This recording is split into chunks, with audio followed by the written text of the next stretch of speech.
안녕하세요. 숲을 읽어주는 자매직 조గిం자 마술사입니다. 그때 알았더라면 좋았을 것들. 정여울. 나는 무엇이 되고 싶은 것이 아니라 무언가를 하고 싶다.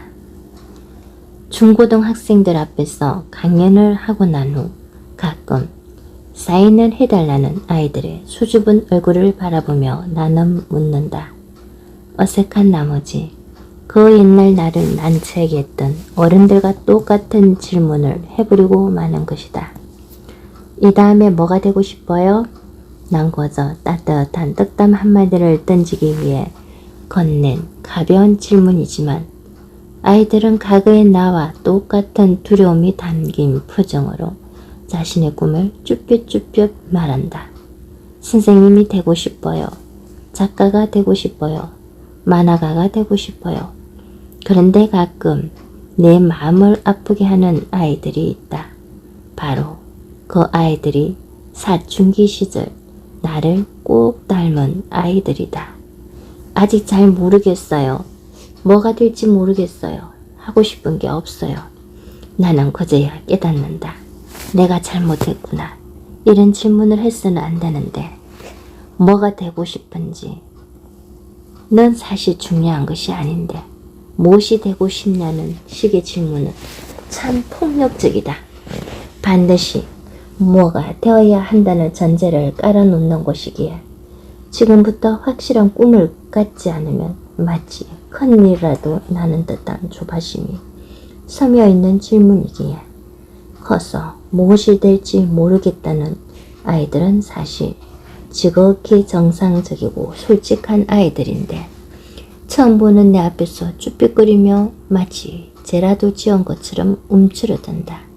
난 정말 나쁜 어른이 된 것만 같았다. 이제 나는 그런 질문을 하지 않기로 했다. 무엇이 될 것인가는 그리 중요하지 않다. 어떻게 살 것인가, 어떤 삶을 창조할 것인가에 비하면 꿈은 아무것도 아니다. 요새 나는 강의를 할 때 조금 더 솔직해지고 있다. 난 내가 정말 뭘 하고 싶은지 30이 다 되어서 알았다고. 그래도 별로 늦지 않다고. 내 삶의 운전대를 내가 잡을 수만 있다면 나를 먹여 살릴 수 있는 아주 작은 일거리만으로도 견딜 수 있다고. 이태백이라는 말을 들어도 좋으니 꿈을 결정할 수 있을 때까지 뻔뻔하게 버티라고. 우리의 무지개빛 꿈을 그저 직업으로 환원시키는 깝깝한 사고방식에서 벗어나자고. 나는 글을 쓰고 싶다는 꿈을 30점이 되었어야 비로소 마음 깊이 받아들였다. 그전에는 글을 쓴다는 것은 인생의 간이역 같은 것이었다. 장차 무엇이 될지 모르니 일단 지금 할 수 있는 일을 찾아서 한다는 것. 그러니까 내게 글쓰기는 꿈을 정하지 못한 나 자신을 위한 일시적 피난처였다.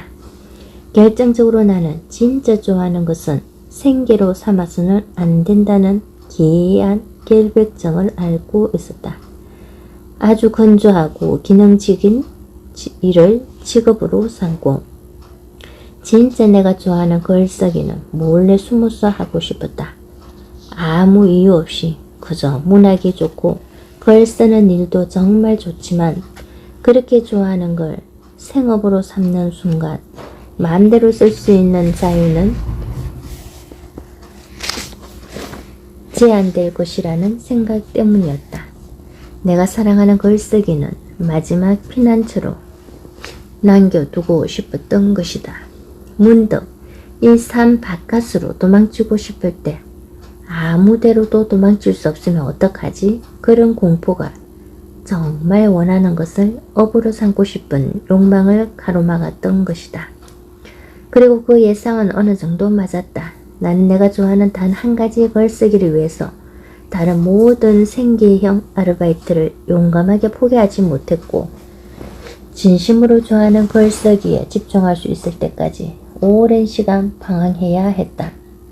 여전히 그 불안한 방황의 길 위에 서 있지만 예전처럼 글쓰기는 간이역이다 라는 철없는 생각은 하지 않는다. 나는 어딘가 확실한 목적지로 가기 위해 살고 있는 것이 아님을 이제는 알기 때문이다. 나는 어떤 직업을 갖기 위해 글을 쓰고 싶은 것이 아니라 명함에 번듯한 직함을 새길 수 있는 글쓰기를 하고 싶은 것이 아니라 계속 글을 쓸 수 있는 삶을 원하는 것이었다.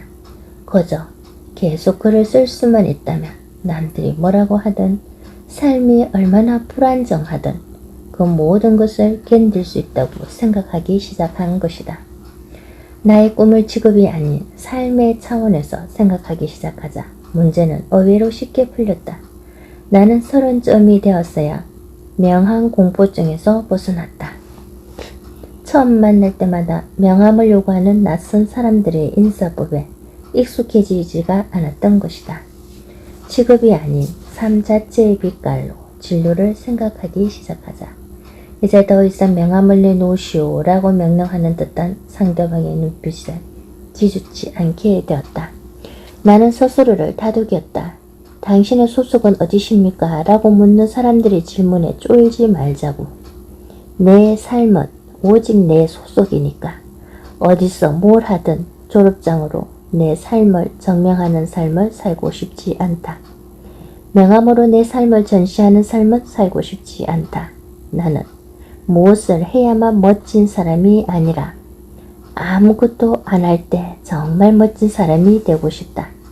그건 직업이 아니라 내 삶이 아름다워야만 이룰 수 있는 꿈이다.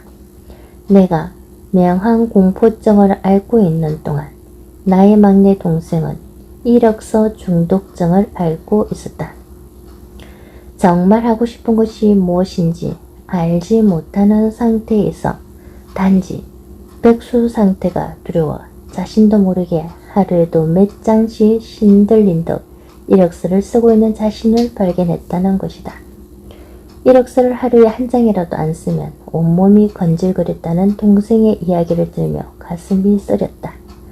우리는 항상 이미 일을 하고 있는데 특정한 조직에 속하지 못한다는 이유만으로 이토록 스트레스를 받을 필요가 있을까?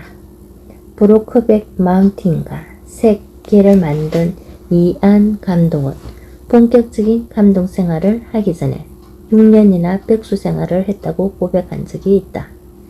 6년 동안 특별한 일거리가 없어 아내가 생계를 꾸려가고 자신은 육아와 가사를 도맡아 했다고 한다. 그런데 그는 정말 그 6년 동안 아무 일도 안 한 걸까? 그는 단지 경제활동을 하지 않았을 뿐이다. 영화 감독에게 가장 중요한 두뇌 활동은 바로 자유로운 몽상이니 현실의 제약을 일단 가감하게 접어둔 채 완전히 자유롭게 상상하는 것이니까 그는 10년 동안 전업 몽상가가 됨으로써 자신의 창작 활동에 든든한 정신적 기반을 닦은 것이다. 그는 6년 동안 요리를 하며 가족을 돌봤고 요리야말로 나의 영혼을 강하게 만드는 일임을 깨달았다고 한다. 그 깨달음이 바로 지금의 이안 감동을 있게 한 영화 음식남녀의 뿌리가 되었다. 우리에게는 이렇듯 무조건 꿈을 세우고 꿈을 향해 돌진하는 떠들썩한 맹목의 시간이 아니라 꿈에 대해 오랫동안 꼬집어 보고 꿈과 삶과 나를 일치시킬 수 있는 길을 모색하는 고독한 몽상의 시간이 필요한 것이 아닐까.